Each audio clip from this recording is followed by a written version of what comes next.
Welcome to Student of the Game podcast, where we help you master the fundamentals, fall in love with practice, and win at the game of life. I'm your host, Brad Knoll. Welcome to the classroom. Welcome back to another episode of Student of the Game. I'm with my guy, Jon Good. Thanks for being here, Jon. Yeah, Brad, thanks, man. I'm excited to be here. This is a conversation I'm looking forward to. The work that you do in our community really matters, and we're going to get to that here. But Jon Good, Johnny Bueno, as they call you, in your industry, Jon Good. Jon is the owner and publisher of the Fort Wayne Real Producers magazine. You are the national training director for 130 markets nationally. So Real Producers, real quick for those that don't know, is a publication. It's local. It's got a national reach to it, but it's a local publication where they feature realtors and vendors and business partners that are in the real estate community. They tell stories of top producing agents, rising stars, and everybody that supports the real estate industry. So it's a niche, magazine. But Jon, I'm excited to have you on. We're going to talk not just about your magazine, but we're going to talk about your experience and who you are and how you got to where you are today. So give the listeners who is Jon Good. Yeah, absolutely. So my story is pretty unique, I think, just starting off in business. As an 18-year-old college student, I have to go all the way back to the beginning because I would not be in the seat or in my role that I am without my past experiences, just like many of us. And so as an 18-year-old, I was an athlete my whole time throughout high school. And for me, it was all about focusing on becoming the best version of myself from an athletic perspective through high school. So fortunately, for myself, I wasn't forced to ever get a job from my parents. And so I was able to focus in on that, and they really stepped up in a huge way to provide for me. However, be honest, being an athlete is a job, by the way. Being an athlete is a job. Yeah, it was definitely a job. It's a full-time thing, going to school, you got practice for hours afterwards and maybe even longer if the coach is mad that day and you're running the sprints, right? All these things. You know how that is, Brad, right? So, absolutely. Keep going. I'm interrupting. I got caught up on you being an athlete, which obviously you're good. So for me, it was interesting because this was my first job ever that I had to go get, and it was between my senior year of high school and my freshman year of college. I ended up attending Bethel College in Mishawaka is where I went to school. So obviously choosing go Pilots, baby. Go Blue, right? Whoever you want to say. I'm not a Michigan fan, but man, we still said that. But go Pilots. For me, it was interesting, though, because I really didn't want to work fast food. I didn't want to work in a factory. I was pretty picky on my first job of where I applied to. But knowing I had a lot of bills to pay coming up throughout school, it was really that first time where my parents started to really kind of push and say, hey, you got to go get something. We can't afford to pay for you all the way through school, right? You got to go take care of yourself.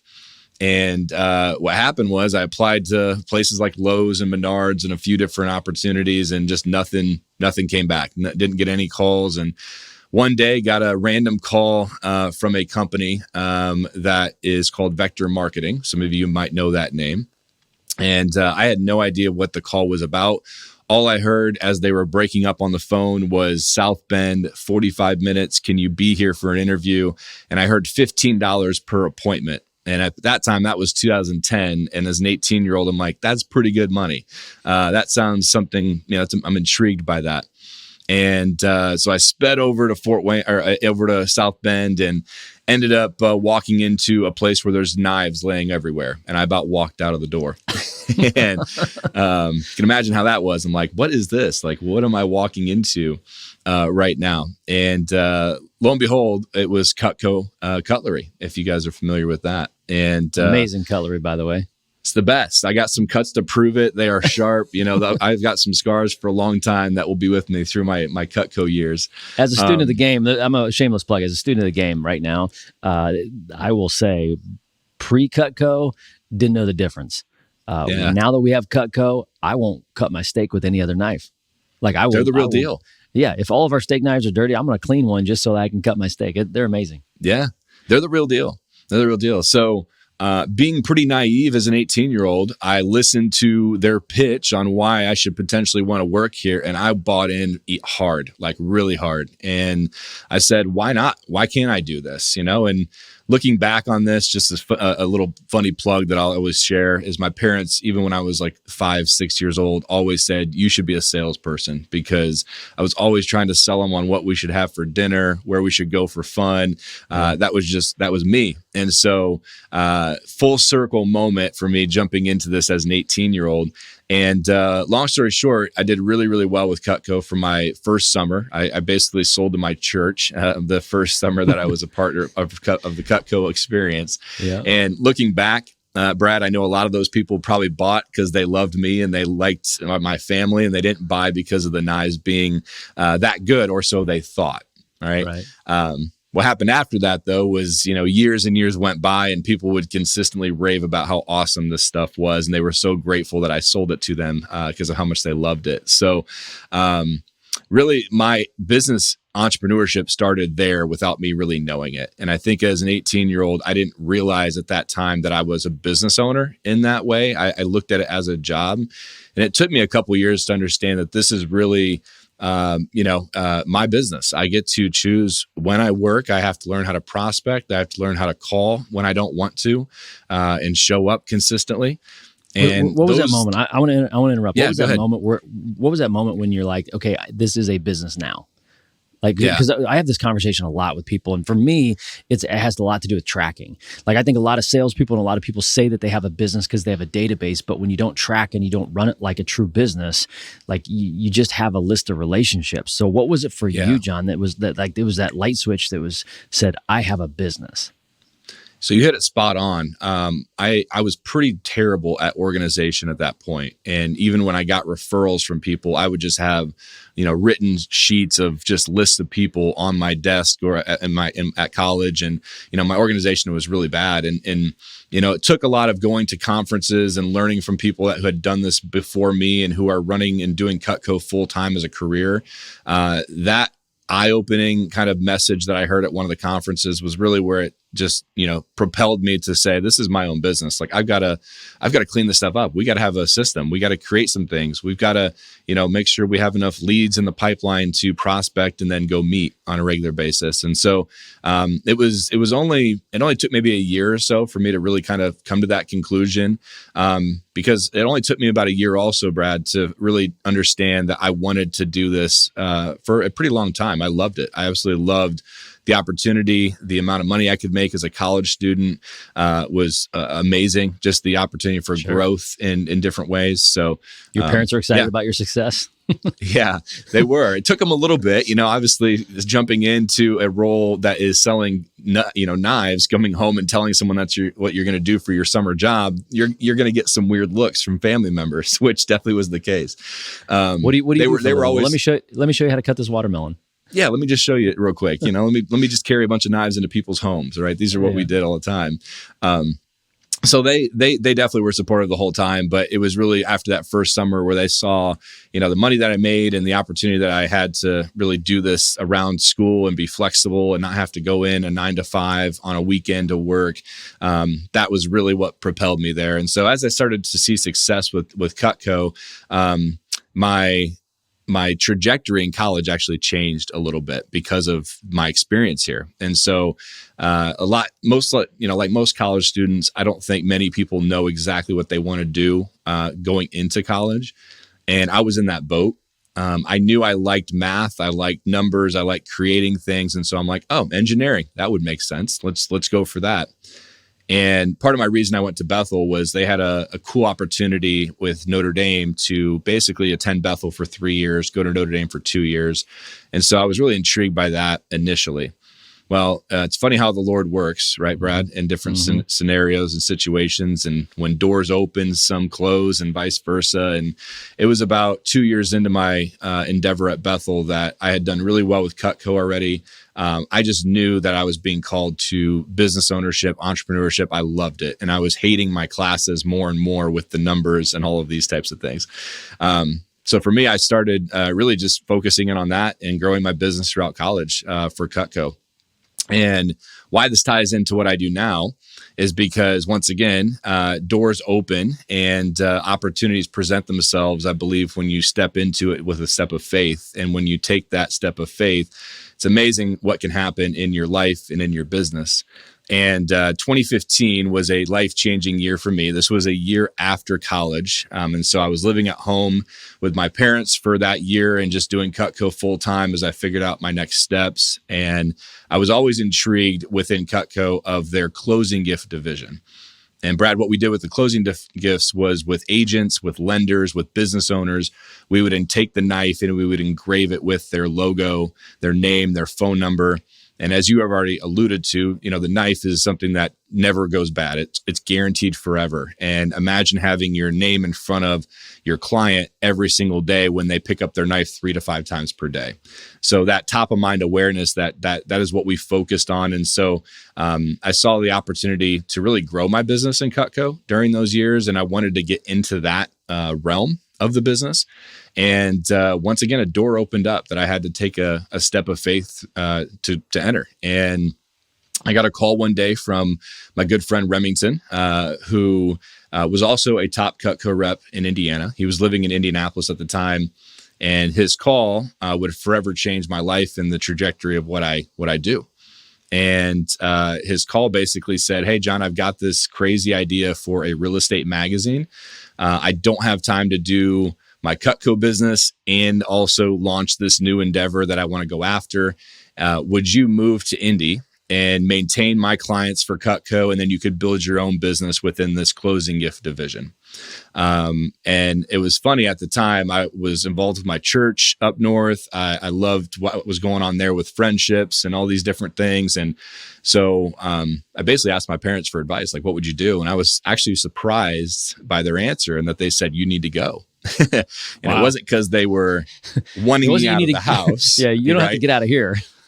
No, that wasn't because of that, but it was simply because they're big believers as well that if the Lord opens a door, you need to take it, like step through that. And if it's not supposed to be that door, guess what? That door will probably close in its own time. And so made the decision to move to Indy.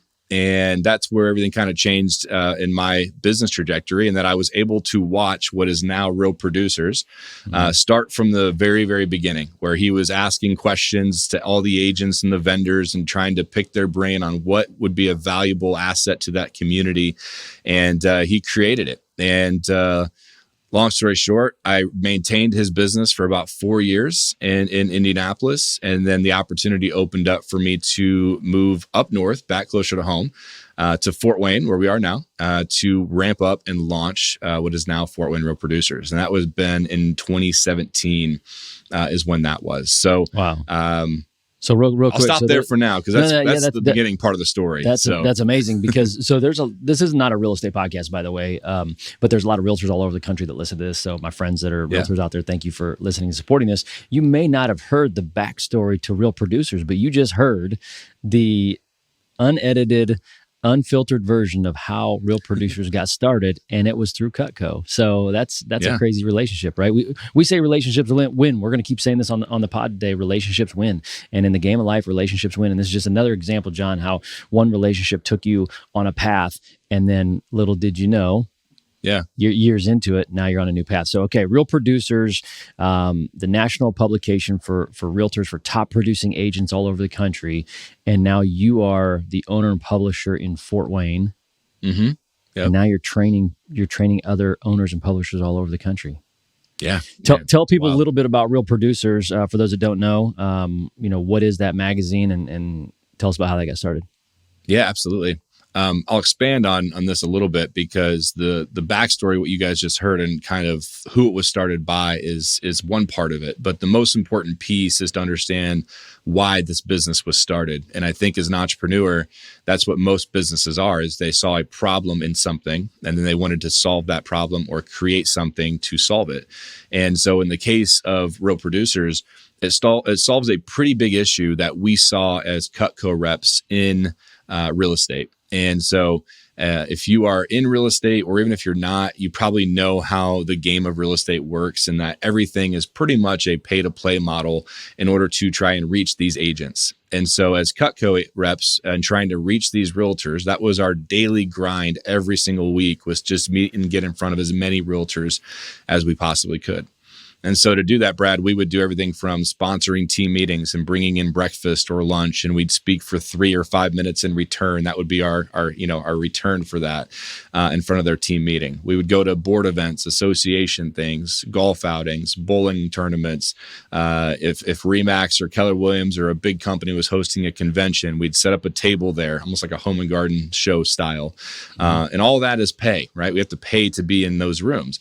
And the biggest issue, Brad, that we determined and really saw, and why Remington started this entire brand, was because the top agents who actually produce and do the volume are rarely, if ever, in the rooms at the things I just mentioned. Okay. So just a couple numbers for you guys as listeners here.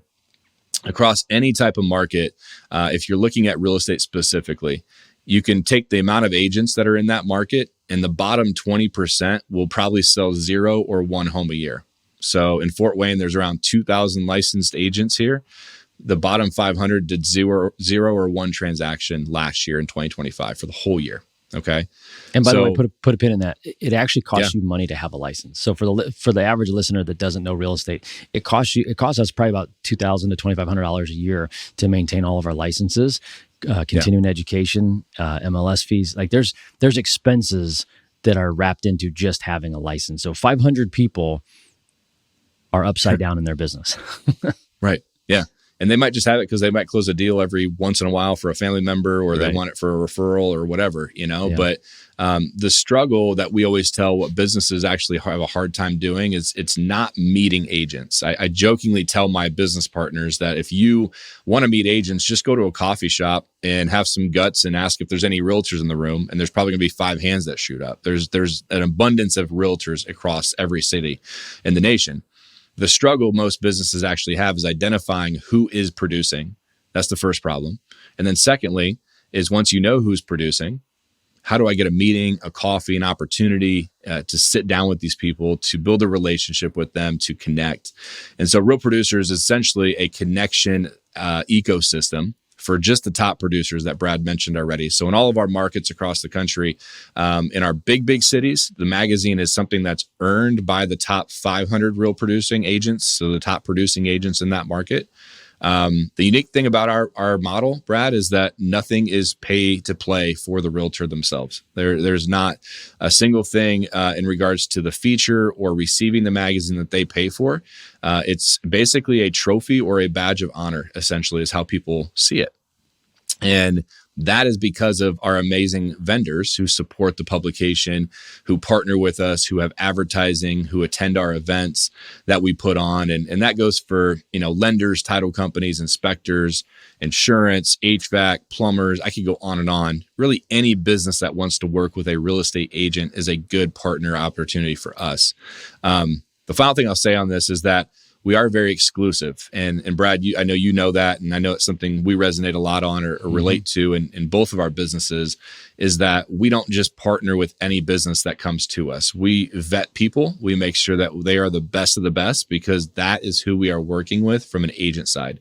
My reputation as a publisher is on the line. If I refer a client or a vendor out to you, and then Brad, your reputation's also on the line to refer them to your client. So really, that's our biggest thing we focus on, is getting referrals from our top agents, because if they work with Brad Knoll or other people that are great people in our market, we know that they're probably a good vendor to work with. So the second pillar, just briefly, we have events. That's a huge part of what we do. So nationally, in all of our franchising that we do, we have a standard of 4 quarterly social events per year that we host for the top agents and our preferred vendor partners. The key is to this is you've got to be an advertising partner with us as a vendor to attend, which flips most real estate events upside down, in the fact that, back to my Cutco days, Brad, I remember going to events and sponsoring things and looking around the room, and it's 80% vendors and 20% agents. And everybody that I was talking to were vendors. And it's just like, that was a big struggle for us, because there's some valuable connections there, yes, but our main prospect is not in the room. And so that's the difference between our rooms and most real estate rooms, is that we have a lot of the top producing agents that come, and then our exclusive vendor partners that support us. So that's the overview, if you will, of Real Producers. Awesome. Well, I'll just give you a shout out here because I think what Remington was onto and what you do so well, John, is, you ask the question, or you kind of pose the question, like, how do you get in front of realtors? If you're a small business owner right now and you're trying to get in front of somebody, I think, spoiler alert, the answer is add value. How do you get in front of somebody? Add Absolutely. value. How do you get in front of somebody? Build relationships. There's a relationship framework that we've created where it's, connect, that leads to a conversation, that then leads to an introduction. So you got to go deep with the people you already know. You got to ask for introductions. You got to be curious. You got to listen. You have to understand what that person's looking for and how you can serve them. And I think that's something that you guys do really well. And, I kind of look at you as like a Switzerland. You guys are a neutral party. You're not a real estate company coming in trying to host events for recruiting. You're a neutral party and you're trying to add value. And now your attendance is through the roof. I mean, our team just attended your gala, and it's like every time you guys throw a gala, you need a bigger room, John. No, man. Oh, we'll get to that in a little bit. But it's crazy. But we're talking to small business owners here, and I love your story, and I love the story of Real Producers and Cutco and how you kind of came up, and you and Rem have just, you're on a rocket ship, and it's awesome to see you guys. And I know you have your challenges, and I think it's important to talk about those challenges. Student of the Game is brought to you by Knoll Team Real Estate. Our mission is to eradicate mediocre real estate transactions. On your largest financial purchase, you shouldn't have to deal with average. We do this by helping you save time, reduce your stress, and helping you keep as much money in your pocket as we can. You can help us out by introducing us to your friends or family who want to make confident real estate decisions, whether buying, selling, building, or investing. At Knoll Team Real Estate, we are connected to a group of realtors who sell 1 in every 8 homes in North America. If you know someone moving out of your area, there's a great chance we can connect them to somebody we know, like, and trust. Remember, relationships win. Now back to the show. As we change gears to this pod here, I think the one thing that the listener can take away is when we start to talk about things that are true. Things that are true are, what's fundamental. And so from your perspective, we talk about mastering the fundamentals. What's fundamental about owning and publishing a magazine? What's fundamental about building community? Like what are the things that, no matter what day of the week it is, it's fundamental for you and your success? Yeah, that's a great question. Our parent company is the N2 company. That is who, basically, if to best describe it, they are the Coca-Cola. And underneath that Coca-Cola brand, there's tons of brands. Okay. Real Producers is one of 7 brands underneath that umbrella. So they're the one who makes the magazine luxury. They print it, they mail it, they ship it. They have the rights to the actual printing side of things. And that company has a culture like I've never experienced before. And there are a few core values that the company has. And there's a few that stick out to me, Brad, in that question of like, what is needed from a just even perspective to build community. And you already actually touched on the one that is my favorite core value of N2's, and that's add value always. Add value always. That's my number one core value that I love. We have some other ones that are really great too, like make every minute count, be better tomorrow than you are today, embrace we, not me, right? Some of these are very important core values to having a successful business and running a successful company. But that add value always one, a little more in depth on what it says for our brand is it says our clients owe us nothing. It's literally what it says. Our clients owe us nothing. It's our responsibility to add value to people in order for them to see the value and then obviously be with you forever, right? So our definition in our business of a successful relationship or a community that we're building successfully is are people renewing from a vendor perspective? Our agents are you adding value now? Right. Are we adding value now consistently to these people? Right. From an agent perspective, I think it's a relationship. Sorry to interrupt. I think it's a relationship tool. I think, if my wife listens to this, she's going to ask me, Brad, are you adding value now to our family? My kids look at me, and no matter if I put food on the table or not, they're going to ask me, and they're not going to use their words. I think this is really important for everybody to understand. People don't always use their words when they ask, what value are you adding? If you're sitting in front of a salesperson or if you're sitting in front of a client and they ask you, what value are you going to add to my life? Well, that's easy because they just tipped you off on what they're looking for. But everybody is asking right now, what value are you adding?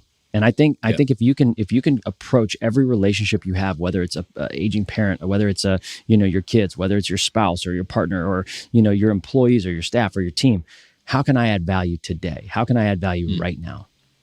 I think Well said. I go back little South Bend for you here. The great Lou Holtz, rest in peace. And Lou Holtz was famous for turning losing football programs around. And somebody asked him like how he does it. What's his definition of success? And he answered it with win. I turn programs around because I win. And win was an acronym for what's important now. And every minute of the day, he would go through and he would look at this acronym and he would think to himself, what's important now? Okay, it's Tuesday afternoon. What's important now? It's Wednesday morning. What's important now? It's Saturday afternoon. What's important now? And he goes, if we can just always answer that question, what's important right now? And a lot of that has to do with adding value. So, John, I'm riffing a little bit here, but I want to highlight the fact that, adding value today, adding value right now, adding value to the person who's in front of you is a game changer when it comes to, progress in the work that we do. Absolutely. Yeah. Well said. Well said. And from my perspective too, for the agent, for us, like you guys as realtors are our readership. You are what drives this entire ship forward. Right. And if we don't have the attention in the community and something valuable to the agents, they're not going to show up to the events anymore, right? They're not going to support the platform by reading it on a monthly basis or reaching out and working with our preferred vendors. So that's a two-part definition for us that is challenging on occasion because with being one person and having a team here that's pretty small, there's a lot of agents that we don't have time to connect with all the time. So how do we consistently add value is a question we always ask ourselves in that. Well, you don't have to know 2,000 realtors because 500 don't even sell a home. So that's exactly right. That's a whole nother topic. Point. I've got a couple more questions for you because I know the listeners probably want to know more about, what it is you do. And you and I are going to riff here a little bit, but I want to go back to, falling in love with practice. In this podcast, we talked about it's a Kobe philosophy and Kobe's been famous for saying, if I practice one extra time a day than you, in 180 days, I'm going to have 180 more practices in and you're never going to catch me. And so falling in love with the process, falling in love with the practice, falling in love with the things like, John, what are those things that when you describe to people the things you love about what you do, they're like, I wouldn't sign up for that. Like what are the things that you do on a daily basis that you're just in love with? Like the things behind the scenes that make real producers great. Yeah. It's a great question, Brad. I've got maybe two angles I want to touch on here. So I'm going to start off with the first one in regards to just some of my favorite things I love to do. And this is, once again, as an entrepreneur in the role that I'm in, I call myself the biggest extroverted introvert on the planet. I can turn it on when I need to, and I love networking and collaborating with people. But man, you'll find me at night with my wife and my kids at home watching a movie and just like, don't talk to me besides my family. I just want to be present, right? And I'm tired of talking to people all day. So I think part of it for me is like my favorite part, and I've said this from day one with Real Producers, is we have the privilege and honor of sitting down with some incredible high-level performers and just hearing their stories and hearing their stories of triumph, overcoming obstacles. I've heard everything, Brad, from people being homeless and now being top agents to having cancer and losing people that are loved ones and now devoting their mission towards some of those things. And, just all kinds of stories of, overcoming things or, stories of coming from nothing and building incredible businesses and overcoming that, obstacle that they were dealt essentially. And so for me, that's always my favorite part. And something I'll always do is meet with these agents face to face to hear these stories. And so I think that's the first thing that helps us once again relate to people. And then that, going back to your last question, helps build community. It just shows that we genuinely care. We're not here just to get referrals from you and put you on a cover one time. Like I want to invest and be a part of your life and your business. And so that's the first thing. But going back to, I'm going to go from a coaching perspective now. Because this is the core question that we deal with coaches all the time across the country as we're leading our new franchisees. And this will, I think, relate to many of your listeners, whether you're in real estate or not. This is going to be just business advice because we always say the number one thing you can do is show up, right? Consistent effort is all that matters in our business to launch. And a little perspective that you guys, maybe Brad, you probably don't even know this. Our franchise model is much different than most in that there is actually no upfront cost out of pocket to acquire a Real Producers franchise. However, to publish a luxury magazine, That thing is expensive. I'm telling you right now, it's not cheap to publish really nice, this every month. Thank you. So instead of saying, hey, Brad, you owe this much up front to publish this, we have a period of time that we call ramp up. And during this ramp up period, we are out selling advertising. We're building relationships with our clients, our agents. We're building this community from the ground up.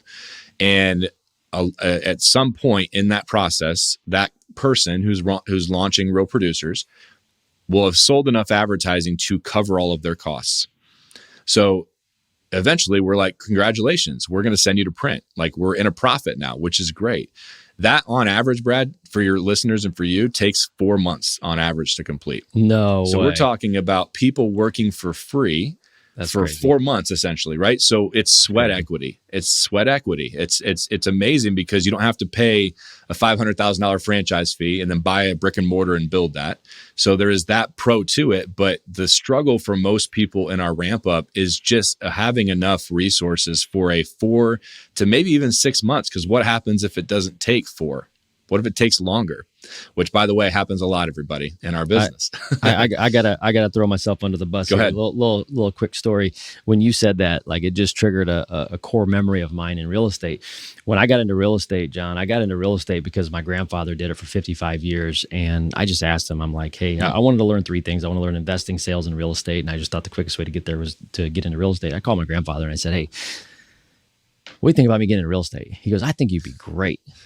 And anytime you have somebody who's an impactful person in your life and they lift you up, you feel like you can do anything. So you know what I did? I got into real estate, and I did it without knowing how you got paid. Like, can you believe that? Like, I went and got a job and I didn't know how you got paid in real estate. Well, That's awesome. Come to find out, it took me 6 months to sell my first home.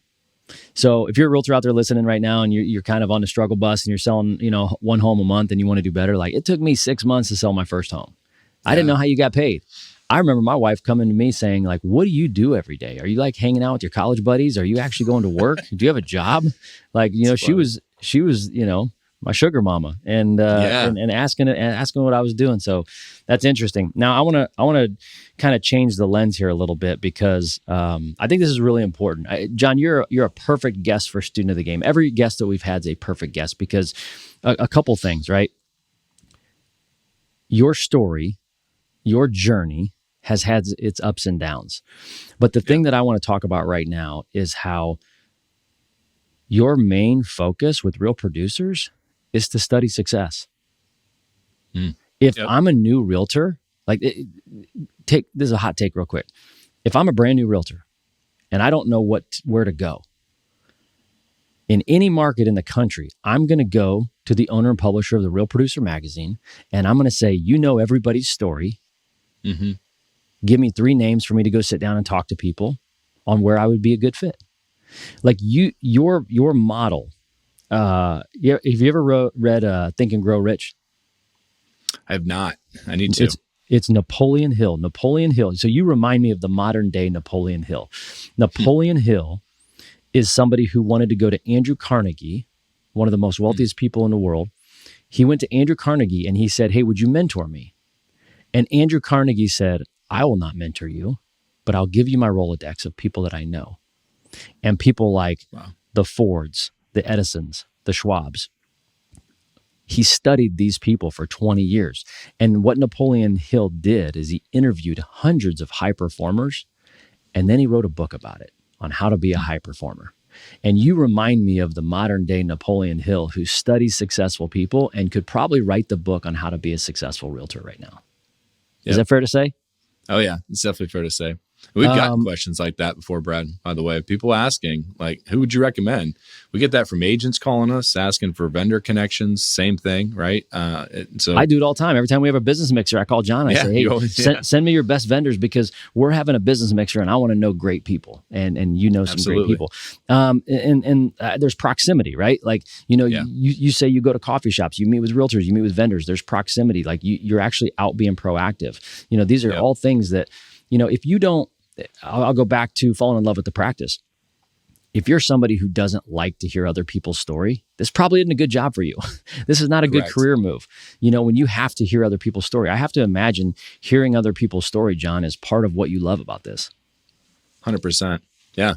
I've cried with people. We've laughed together, everything in between. You get to hear everything. And with what we do, we don't share it all in the magazine, obviously. Sure. But there's plenty of things that people want to share because it's their journey. It's part of how they've gotten to where they are and what's transformed them to be the person they are today. So yeah, absolutely. One of my favorite parts for sure.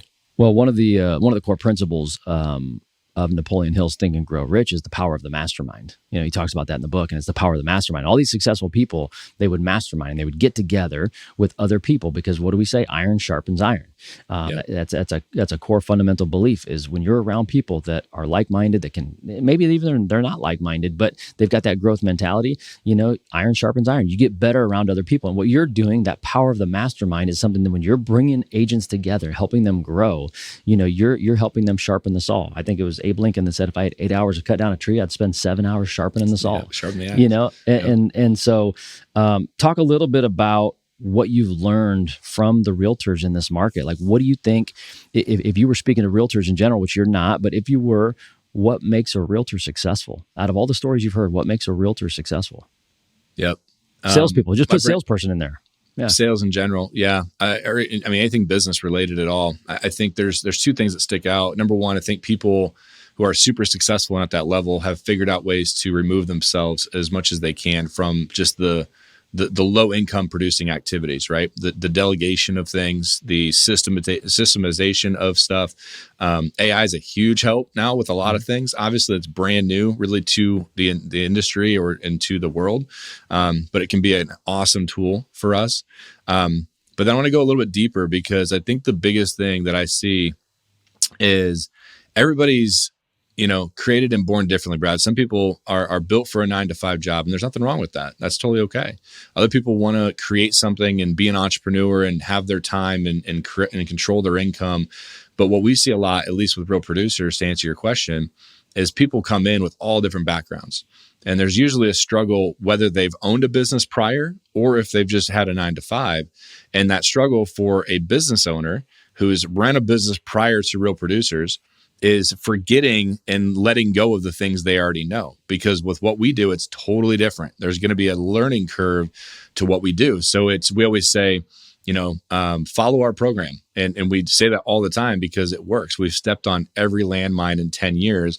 So if you have successful people that you trust or that has a great system, like just follow it. Follow the blueprint that's already been created by those who've done it before you. Steal from the best. You and I have talked about that before, right? My favorite acronym is SWIPE. My buddy Ty Bello told me this. He goes, SWIPE, steal with intention, practically everything.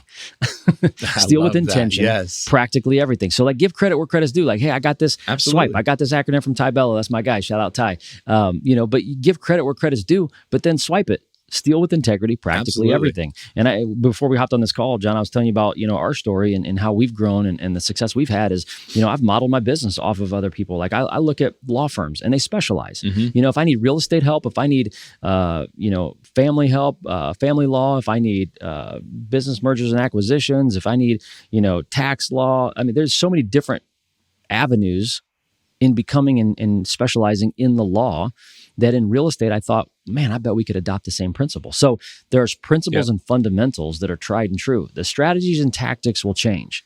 Okay. Yep. Fundamentals and principles won't change, but the strategies and tactics that you adopt into your business will change. They'll always change, whether you're, if you cross over to different industries or businesses, whether it's year to year, staying relevant, your strategies and tactics may need to change every single year. But you know what? Yeah. Your principles and your fundamentals won't. Absolutely.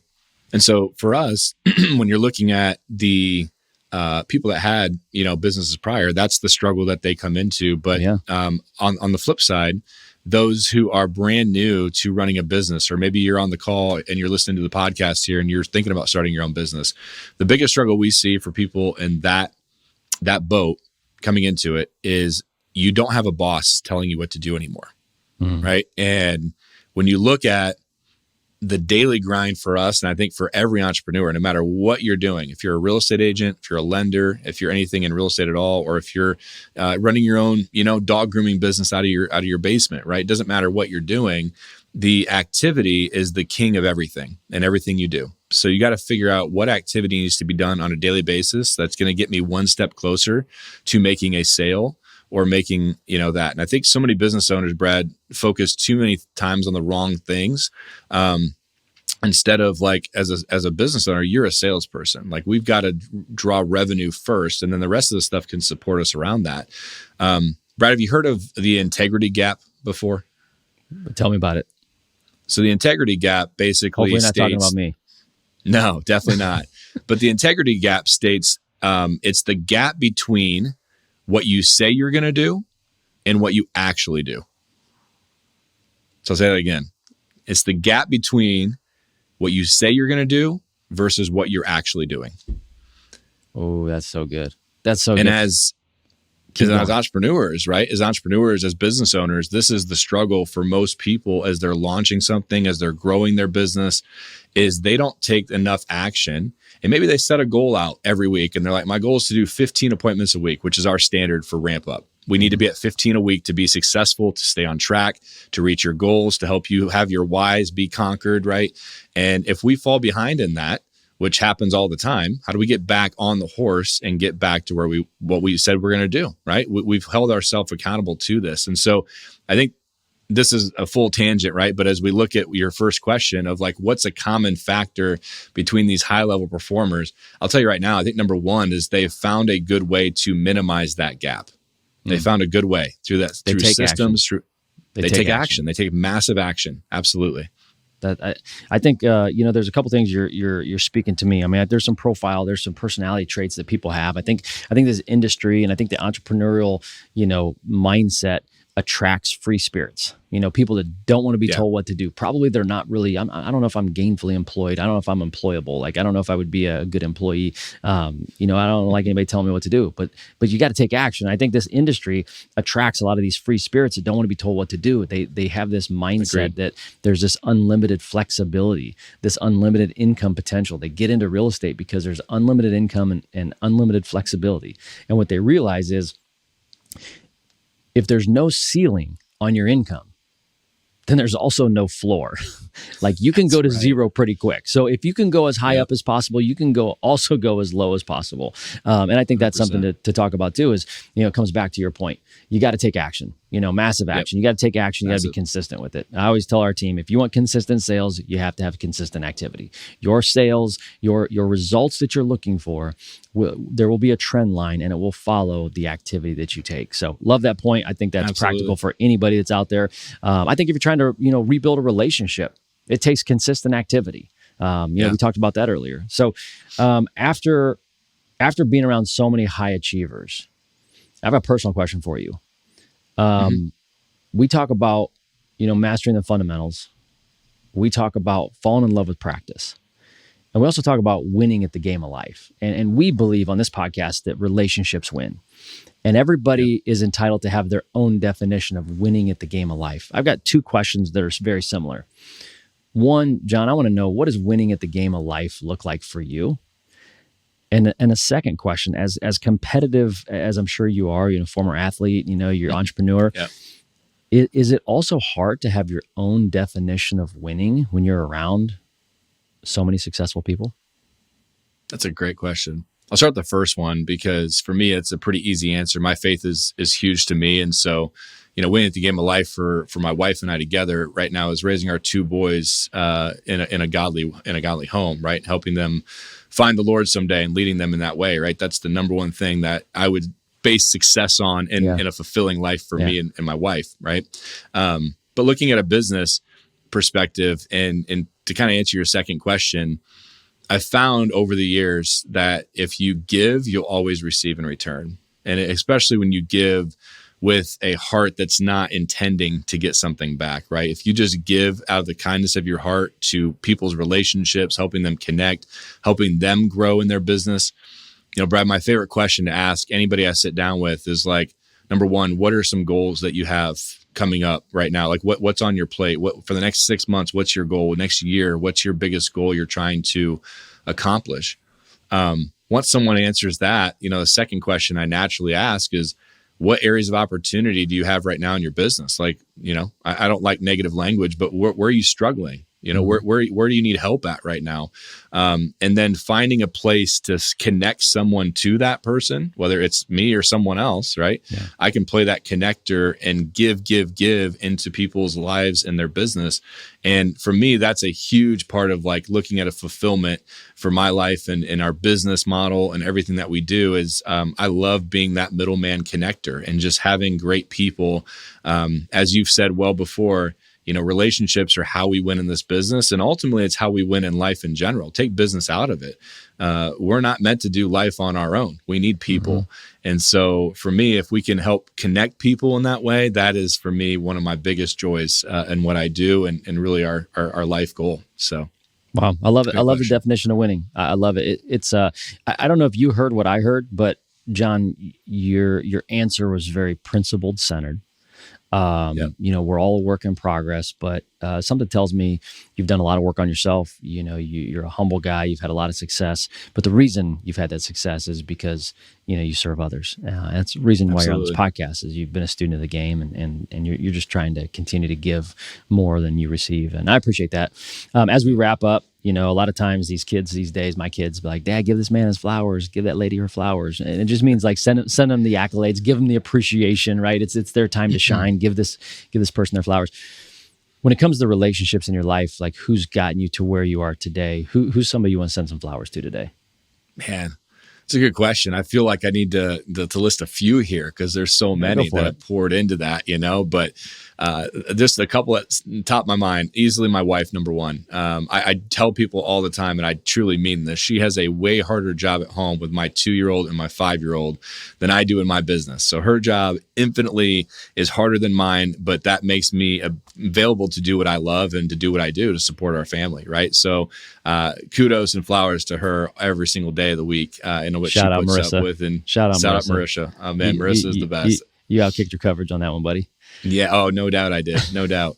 So that's my first one. But I would also, you know, point back to, you know, the beginning of my story. Like my parents have always been so supportive of me. And, you know, we've got 2 younger brothers, Brad, that both have an entrepreneurial spirit. My youngest brother runs an Amazon kind of business with shipping stuff and creating an awesome business for himself. My middle brother does trading and all kinds of things. So like my parents joke, they don't know where we got this from because they've never been that way.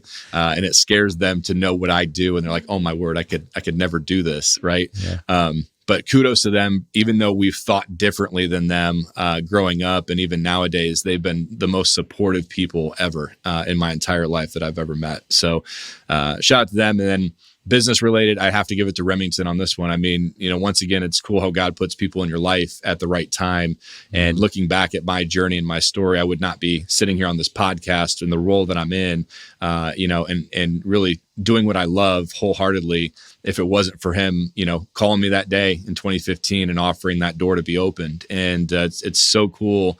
You know, if your readers or listeners can hear anything, it's just step into a door that's open, right? I'm a big believer that, you know, especially from a faith standpoint, God will not act unless we take a step of faith first. You can look at that in the Bible and like, think about, you know, Noah building an ark for how many years, Brad, before the flood came? Like, that's crazy to think about how much faith he had to have in order for that to come. Yeah, everybody was laughing at him for 100 years pretty much. And then, you know, Moses, the Red Sea would not have parted if he didn't take a step of faith and put the rod in the staff in the water, right? And so once again, if the door is open to you, take it. And what's cool is I truly believe if it's not the right door, it will close. It will show you that that's not the right place that you're supposed to put your time or your effort.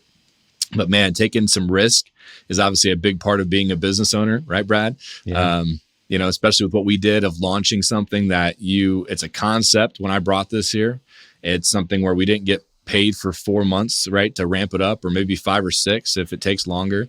There's a lot of steps of faith in that to pour into that. But risk, in my opinion, is always worth it in the end of the day, as long as you stick to those principles that we've talked about today. Amen. Amen. I love it. Jon, this has been awesome. Thank you so much for sharing your journey. And I hope the listeners, when you listen to Student of the Game, I hope you don't listen to a guy that has it figured out. I hope you listen to a guy that's just like you. Maybe I'm just a little different. Maybe I'm a little further on the journey. Maybe I'm a little behind on the journey than you, the listener.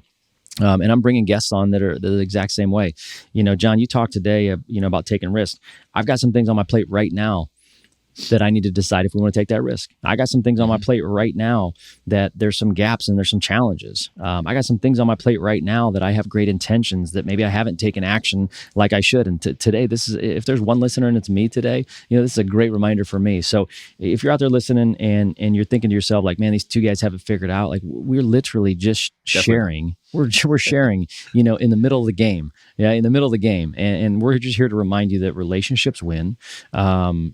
Jon, thank you for sharing your story. Thank you for being an amazing advocate for the realtor community here in Fort Wayne. And thank you for the coaching that you do.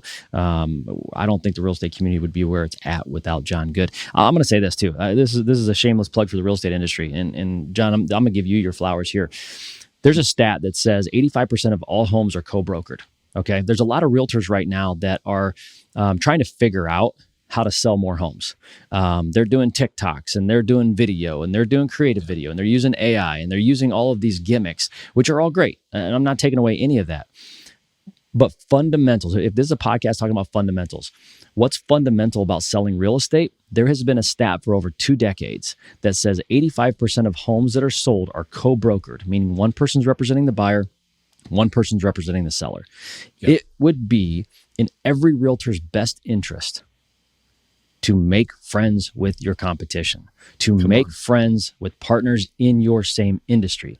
And I just want to say this right now. I'll tell you, I know exactly when my business changed is when I stopped looking at my realtors as competition and I started to collaborate with them. When I started to mastermind and network with realtors, my business doubled. And if you're hearing anything, whatever industry you're in, stop competing. Please stop competing. And it took somebody like Jon and real producers to come into our market for a lot of people to see that. And we now have realtors that we enjoy doing real estate transactions. We look forward to doing real estate transactions with because of what you've provided. So Jon, I'm giving you your flowers today. Thank you so much for the work you guys do. Thank you so much. It's been an honor to be on the podcast. And thanks, Brad, for all you do and supporting us. We appreciate you. Absolutely. If you're a realtor listening to this, if you're a home buyer or seller listening to this and you want to check out our other episodes of Moving Fort Wayne, we do have another podcast that's real estate specific. This is our small business podcast. So if you want to learn how to master the fundamentals, fall in love with practice, and win at the game of life, that's what we're here to do today. Jon, thanks for being a guest. Thanks for listening to Student of the Game podcast. Whatever game you are playing, I'm cheering for you. See you in the next class.